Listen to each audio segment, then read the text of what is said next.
வணக்கம். இன்றைக்கி 31 ஜனவரி 2025. டைம் வந்து கரெக்டாக 9:15 ஆகுது. நான் 28ஆம் தேதி செவ்வாய்க்கிழமை சொல்லியிருந்தேன், புதன் வியாழன் அவுட் ஆஃப் ஸ்டேஷன் கண்டிப்பாக பண்ண மாட்டேன்னு. ப்ளஸ் இன்றைக்கி 31 ஜனவரி 2025 வெள்ளிக்கிழமை, நாளைக்கு 1 பிப்ரவரி 2025 சனிக்கிழமை, இந்த 2 நாட்களுமே நாம் ட்ரேடு பண்ணுறது வந்து நான் பண்ணுறதில்லை. ஏன்னா நாளைக்கு பட்ஜெட்டுன்றதுனால இன்றைக்கும் நாளைக்கும் கொஞ்சம் மூமெண்ட் வந்து ரொம்ப வொலடைல் ஜாஸ்தி இருக்கும்னு நான் எக்ஸ்பெக்ட் பண்ணுறேன். அதனால் நான் பண்ணுறதில்லை.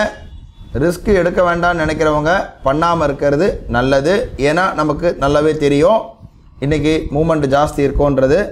அதனால் அந்த அடிப்படையில் நான் இன்றைக்கும் நாளைக்கும் பண்ணுறதில்லை. ரிஸ்க்கு எடுக்காதவங்க, ரிஸ்க் வேண்டான்றவங்க பண்ணாமல் இருக்கிறது நல்லது. இது நம்முடைய சஜஷன். மண்டே வந்து ஒரு புது ட்ரேடில் சந்திக்கலாம். நன்றி.